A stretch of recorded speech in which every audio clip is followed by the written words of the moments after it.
Today we'll meet a woman who's on a journey of 1,000 hours. That's right, hours. So stick around and we'll see what she's up to, eh?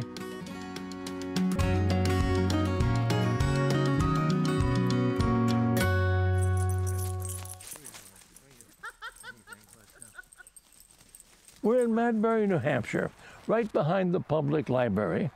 And we're here today to take a little hike, but more importantly, to meet a woman named Susan Dromey Heater.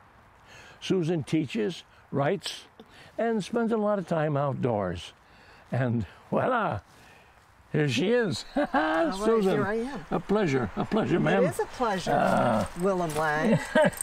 So you're going to tell us about, well, the subject for today is the 1,000-hour outdoor program, Yes, right? yes, as best I can. I'm not like a representative of it, but I'm participating in it. So I participate in the 1,000 hours outside. Yeah. Because at the beginning of January, I was thinking I've got to get outside because during the pandemic, and as everybody, so I found 1,000 hours outside, and I thought I've got to make it to 1,000 hours outside. So I just downloaded this form, and then every time I spent an hour outside, I filled in a little blank. So it's been a very colorful journey, and it just reminded me that it's pretty nice to be outside no matter what the weather, no matter what I'm doing. Okay, so we take a little walk, you think? Oui, vámonos. That's Spanish. It is Spanish. You're confusing me now. Well, you know, it's Spanish. I'll do a little Spanish.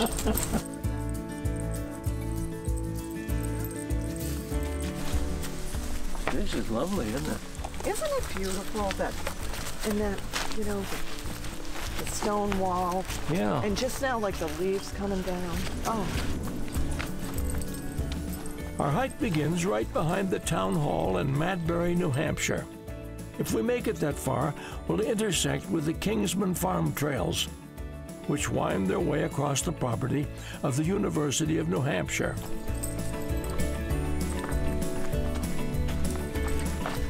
When you look at all the rocks in this part of New Hampshire, you've got to wonder who in his right mind would start a farm. This outing is one of several that Susan will take us on. We're getting outside with her during every season of the year.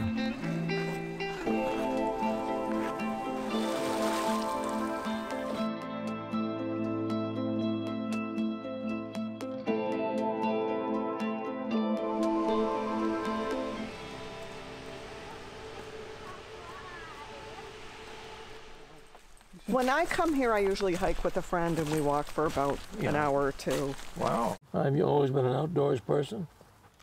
Yes and no. When I say outdoors, I'm not like a big hiker, you know, mountain biker, that kind of thing. But I love walking in the mornings, and I love just being outside in all types of weather.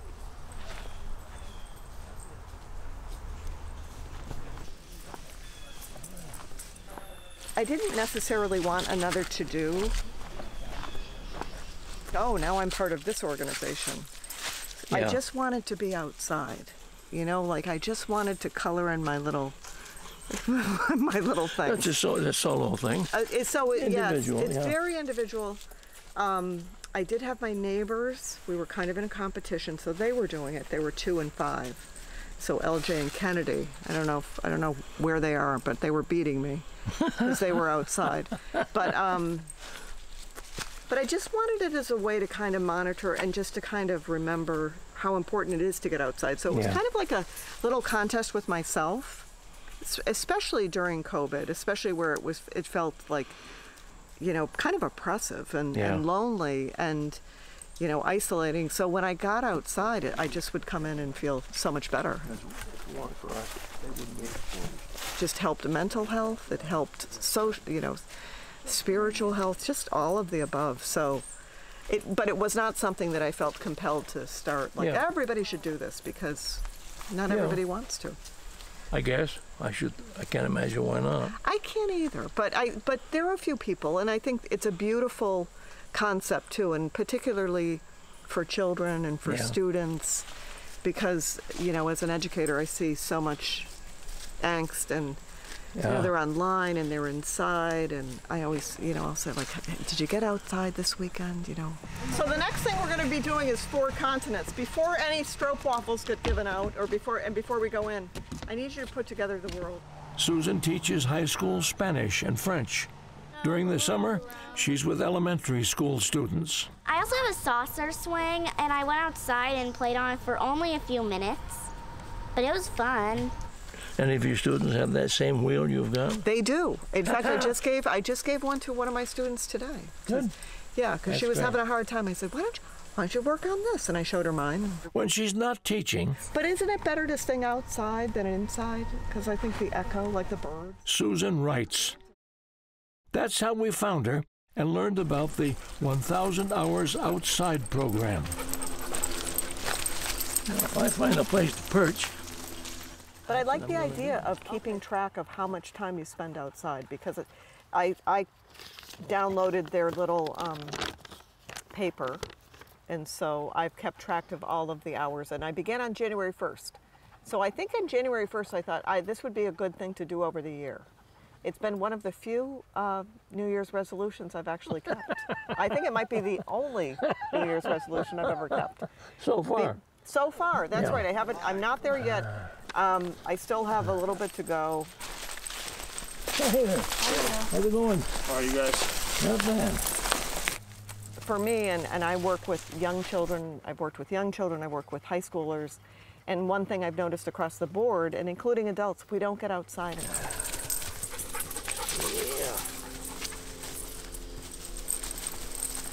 You know, we're in front of our screens all the time. We go inside, and I think one of the benefits and one of the gifts of COVID is, in this whole pandemic, is that it's allowed us to really think of space differently, like eating outside, and I find it much more pleasant personally. Many of the hours Susan spends outside are alone or with her hiking buddy Benny.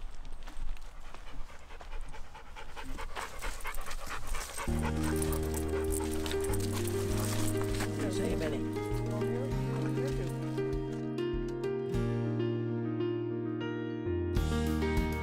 When she's in the water, however, it's time well spent with a friend, Monet Cassier. Oh, here we go. We are at Les Mills in South Berwick, Maine. Yes. That's all I know. I'm not really sure, because Monet is the one who told me how to get here. Yes. Well, I'm glad the sun came out. I'm addicted. Yeah. I am. So my head has to hit the sky a certain amount. Totally helped me unpack. Monet's addiction to the outdoors is something she grew up with. 14. I remember it. When I was 14, I just remembered that everything in life was easier to accept if I was outside playing softball or kick the can. That's what it was. It was kick the can. Those are memories most of us carry through life. I like coming here and getting changed. I like the changing rooms because they're very private, you know, and you can kind of sneak in behind. So that's my favorite changing room, and leave, you know, it's easy. As adults, we sometimes forget to get outside and play. Monet says this is a place where she can shed the stresses of daily life. Well, we're outside. No one is calling or texting us to disturb us. And don't know, just the outdoor, the sun, it bonds. It's an activity that's outside. I think as hikers know, when we run, we're running a race, a road race, if you're jogging with someone, it's natural, it's organic.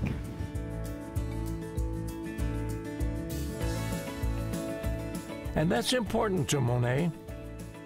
She's co-founder of Sober Sisters Recovery in Dover, New Hampshire. Lovely view. All the curtains were handmade by a volunteer. Well, I work with women that are in recovery from substance use disorder. I'm in recovery myself, coming up on 14 years, and so my interest in helping women came right around 4 years clean and sober in recovery, and I just knew that I wanted to help. I'm gonna hang mine right here. It's been amazing. It's been amazing, but I'll tell you, doing this keeps it amazing. Being with her, being with Susan, nurturing, it's so important for my sanity. So, shall we? Shall we take a dip? Shall we take a dip? See that rock? We hang out there. I tell people I'm in a meeting. No one can find me. There she goes. Oh my gosh, this is so much fun.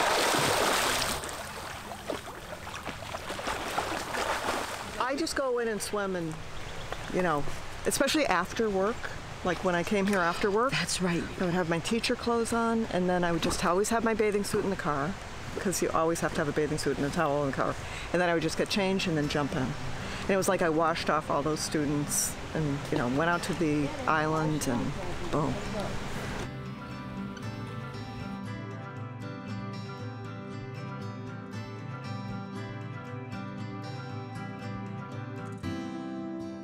The only way I can work with my passion is if I make sure I'm outside. It's funny, no matter the weather.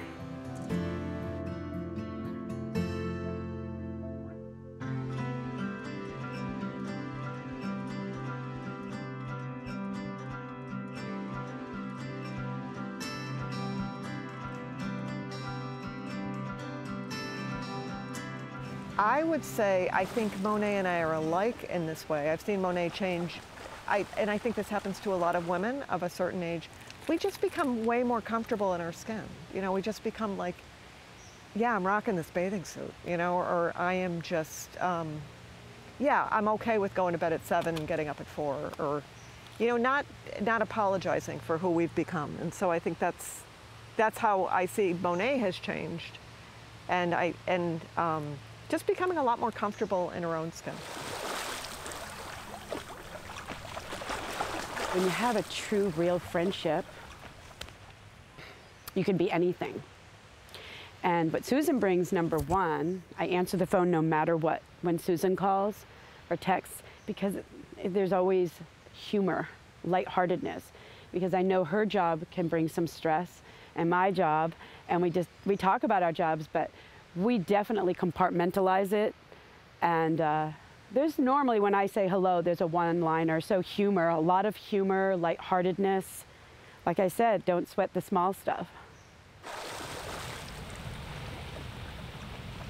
Well, everything is better shared. But yeah, friendship, especially outside, I think it takes away, you know, nobody's overhearing you. You know, nobody's listening in on your conversations when you're walking. It's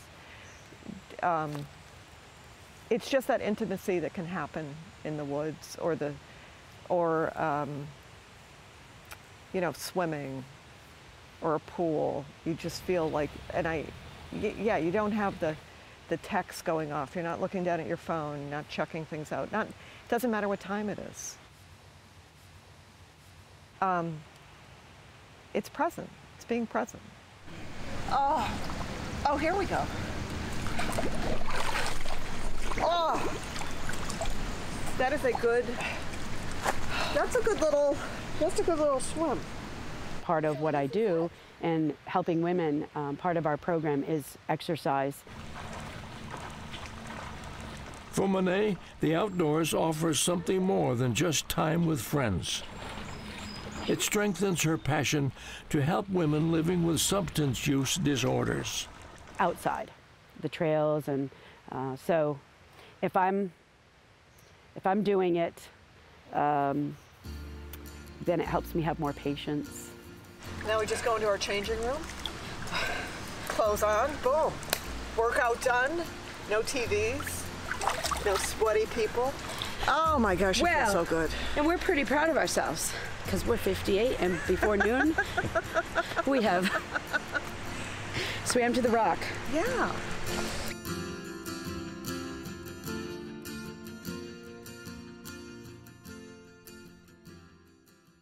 That's probably what it is. I think it's better. Yeah. All right, we're going outside in 2 minutes. So 2 minutos, solamente 2 minutos. I want you to come back and then we'll go over the questions. Mixing work with the outdoors is a recipe that Susan uses at school. Yeah, there's one right here. I found myself really encouraging my students to go out, like get outside, you know.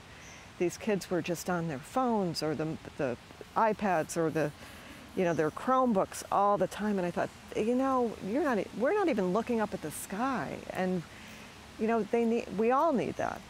This was from yesterday, and you weren't outside, so I'm going to ask it today. Can you see the moon right now? I guess. No. I can see the moon sometimes. I even have a telescope, and I was looking at Venus. Venus is as bright as a star. I think it's called the morning star. So I'm teaching summer school at Garrison. What is the biggest shark right now? The whale shark. Okay. Knew it. Somebody show me how big the whale shark is. About 40 feet. Go show me. That means nothing. And I asked the principal if we could film there because the kids, I'm doing summer school and these kids should not be in a classroom right now. So we've been going outside, and she said, I want them outside. That is terrifying. 40 feet. I know. That is terrifying. I'm not going in the ocean again.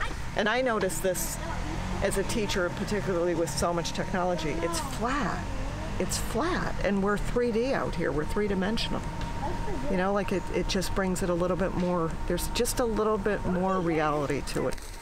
Over here, I think we didn't get first one. If 1,000 hours outside sounds like a lot, Pink? They could be any color. Susan offers these words of encouragement. Oh, right here. And outside is anywhere. When I was in New York City this summer, that counted. Walking through New York, that Sure. absolutely counted. Yeah. And it didn't have to be Central Park. It doesn't have to be, you know, putting hiking boots, for me. Yeah, right. It doesn't have to be like, oh, you know, it can be anything.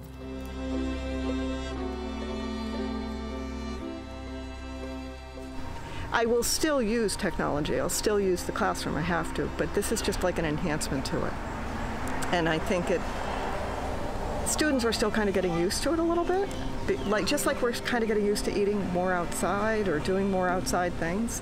I think that it's increased their learning. I mean, I don't have the data to necessarily support that. Well, no, I take that back. I do. Because when I give a test, sometimes they'll remember it better. They'll remember where they were. They'll remember that experience. They'll remember the word for tree because they touched it. So, and I think that helps. They're just more actively learning than just passive memorizing. No, because that might infest the coat.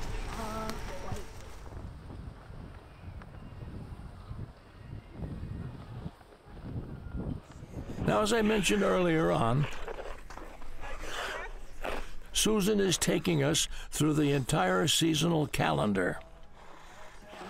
We're at Strawberry Bank in Portsmouth, New Hampshire. Susan has lived in the Netherlands and Alaska, where she learned to embrace winter. This is what happens when sunshine and cold air come together.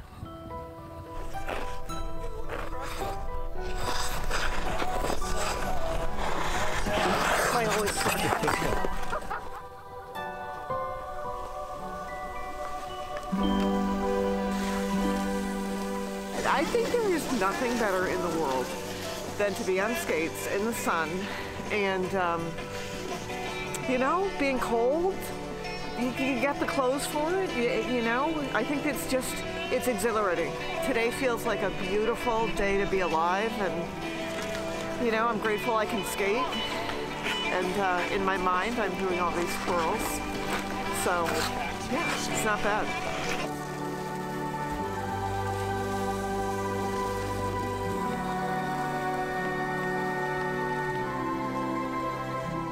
I love skating so much because I love that it's very inexpensive. I have had in my whole life probably about 3 pair of skates.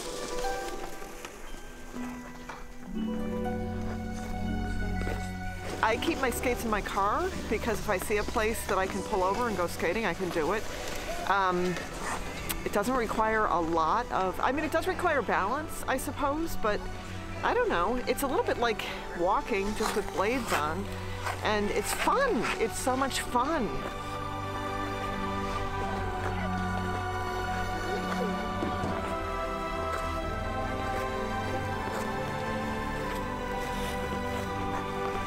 It's something I can do my whole life. It's a lifelong sport, and I feel like skating is just a beautiful thing to do.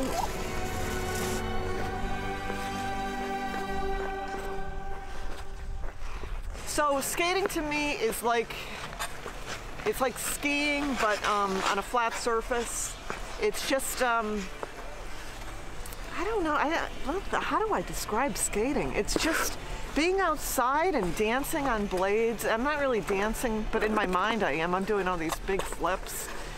I just find it very soothing. I find it meditative. One of the things I love to do when I'm skating is put on some music if I'm not at a place like if I'm at a pond.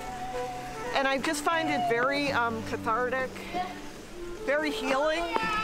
You know, it's just an easy thing to do, to get out in the winter. And you know, not a lot of prep. I don't have to get the skis waxed. I mean, I do ski, but I like skating because it's just, like I said, you can put your skates in your car, grab them, go out and do a couple laps, and it just feels so good. Nothing better. And when I skate, I don't know, it's better. I don't jog, but skating, I can just, you know, move, pretend like I'm doing some incredible tricks. Someday I will, just not yet.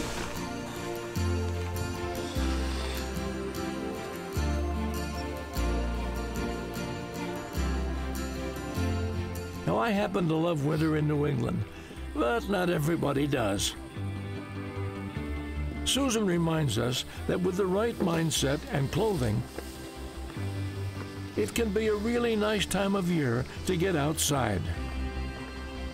When people say you can't go outdoors in winter, it's too cold, I'm going to quote one of my favorite Dutch expressions.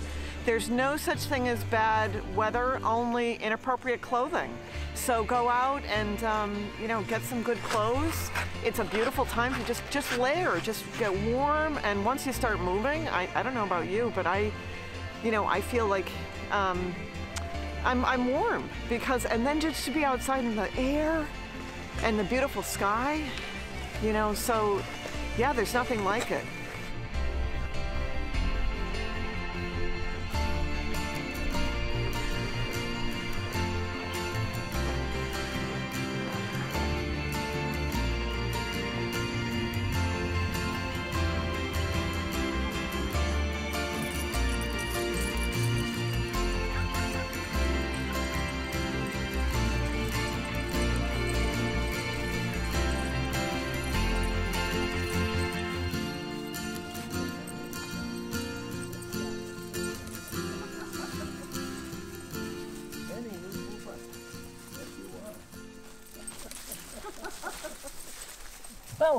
Well, we have had a lovely walk, and we're almost back at the end.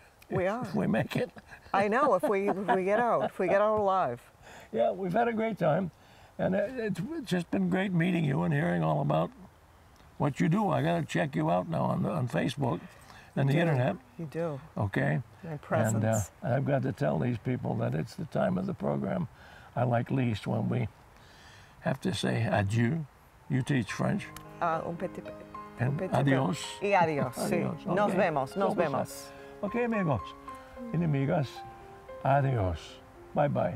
I hope to see you again on Windows to the Wild.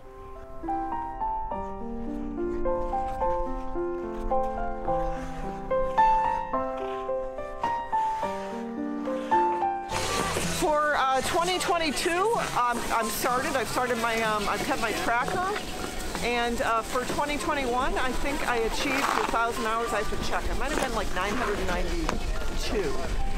But that's okay. You know, I'm starting again, 2022. So I'm getting a lot of good hours today, which I'm happy about.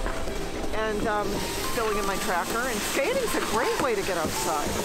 Look at this. What's not to love?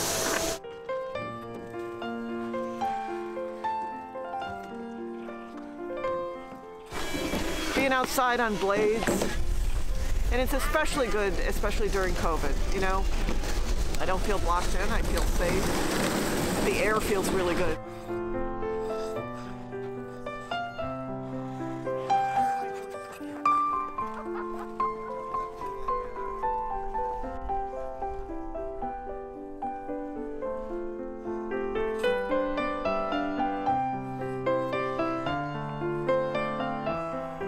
Support for the production of Windows to the Wild is provided by the Alice J. Rain Charitable Trust, the Fuller Foundation, the Gilbert Verney Foundation, Bailey Charitable Foundation, the McAninch Foundation, and viewers like you.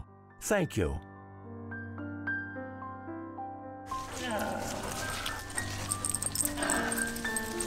Don't cough and love a Pete.